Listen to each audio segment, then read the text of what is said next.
Madame, Monsieur, bienvenue dans ce flash de l'information sur Tonosna TV. Voici les principaux titres de l'actualité. Tentative d'irruption au ministère de la Femme. À Tunis, plusieurs citoyens manifestent contre la grève des services des mines. Hossein Abbessi annonce la publication prochaine du rapport final sur les événements du 4 décembre 2012. À Grand-Bel, retour à la normale du trafic sur l'autoroute A1 et arrestation de 9 personnes. Et à l'étranger, en France, une manifestation contre le mariage pour tous dispersée à coups de lacrymogène. Une centaine de manifestants, en majorité des femmes, ont tenté ce lundi 25 mars 2013 de faire irruption au ministère de la Femme pour protester contre les différents viols survenus ces derniers jours. Parmi les manifestants se trouvaient les parents de la jeune fille de 3 ans violée dans un jardin d'enfants à la Marsa par le gardien de l'établissement. Selon notre envoyé spécial sur place, le père de la fille a été invité à rencontrer les cadres du ministère. Suite à la grève de 3 jours annoncée par les agents des services des mines, plusieurs citoyens se sont rassemblés devant le centre de Lafayette pour protester contre cette grève inutile, selon eux. La Chambre syndicale nationale du transport de marchandises et de services a annoncé l'annulation de la grève prévue ce lundi 25 mars 2013. Cette annulation intervient suite à un accord sur le coût estimatif de référence du transport de marchandises pour le compte d'autrui.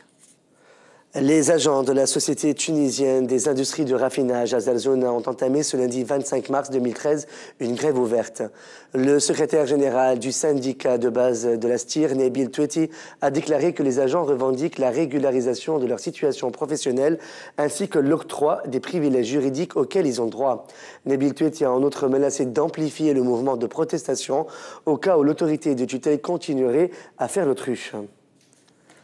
La réalisatrice Nedia Fenni a publié sur sa page Facebook une photo d'elle à moitié nue en guise de soutien à la Femen Girl Emina. Sur le front de Nedia était écrit le mot « liberté » en arabe, alors qu'on pouvait lire pour Emina sur son bras droit.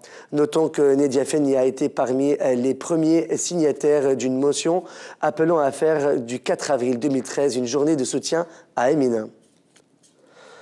Ahmed Qaddas, citoyen tunisien, a lancé un cri de détresse après que son ex-épouse de nationalité allemande ait usé d'une ruse pour lui enlever leurs 2 enfants et les emmener illégalement en Allemagne, selon un article paru ce lundi 25 mars 2013 sur les colonnes d'El Bayen. Le père a révélé qu'un policier et un douanier tunisien auraient aidé son ex-épouse à franchir les frontières libyennes en compagnie des 2 enfants contre des sommes d'argent. Selon lui, l'agent de police aurait perçu 200 dinars alors qu'un douanier au passage frontalier de Hiba aurait perçu 600 dinars, et ce en collaboration avec un ancien cadre du ministère de l'Intérieur.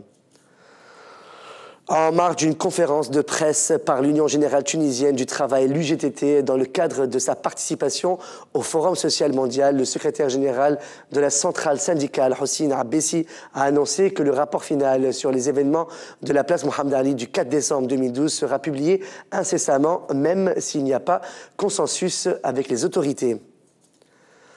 Le trafic est revenu à la normale sur l'autoroute A1 Hamam-Lemfemseken au niveau de Grand-Bélia après un blocage de quelques heures dû à un sitting des habitants de la localité de Ben Ayesh. Après intervention des forces de l'ordre, 9 personnes ont été arrêtées pour jet de pierre sur les agents et voitures de police. À l'international maintenant, des centaines de milliers d'opposants au mariage gay et à l'adoption par les couples homosexuels se sont rassemblés dimanche à Paris contre le projet de loi sur le mariage pour tous en voie d'adoption par le Parlement. Ils étaient 300 000 selon une première estimation de la préfecture de police de Paris. Les chiffres définitifs seront communiqués en début de semaine prochaine après visionnage de l'ensemble des films de la manifestation, a déclaré un porte-parole de la préfecture de police de Paris. Des gaz lacrymogènes ont été dispersés à plusieurs reprises pour maintenir les manifestants contre le mariage gay à Paris qui voulaient accéder aux Champs-Élysées, ont rapporté dimanche des journalistes de l'agence France Presse et de BFM TV sur place, ainsi que la police. Entre 100 et 200 personnes ont tenté de forcer un barrage pour rejoindre les Champs-Élysées, a expliqué un porte-parole de la préfecture de police. Les gendarmes mobiles ont été obligés de répondre en utilisant des gaz aérosols pour qu'ils ne puissent pas accéder à ce périmètre interdit aux organisateurs de la manifestation, a ajouté ce porte-parole. Les gaz étaient envoyés via des petites bombes aérosols selon l'agence France Presse sur place. L'ancien président pakistanais Pervez Musharraf a mis fin dimanche à plus de 4 années d'exil entre Dubaï et Londres et défié les talibans qui avaient promis de le tuer à son retour en rentrant chez lui pour sauver le Pakistan au péril de sa vie. Parti dans la matinée de Dubaï, l'avion transportant l'ancien président au pouvoir de son coup d'État en 1999 à sa démission en 2008 est arrivé à Karachi en début d'après-midi, a constaté un journaliste de l'AFP à bord de l'avion. Je suis rentré aujourd'hui à la maison. Où sont ceux qui ont dit que je ne reviendrai jamais, a lancé l'ancien président pakistanais aujourd'hui, âgé de 69 ans. C'est la fin de ce flash de l'actualité sur Tonosnet TV. Merci de votre fidélité. Excellente fin de soirée sur notre chaîne. À demain.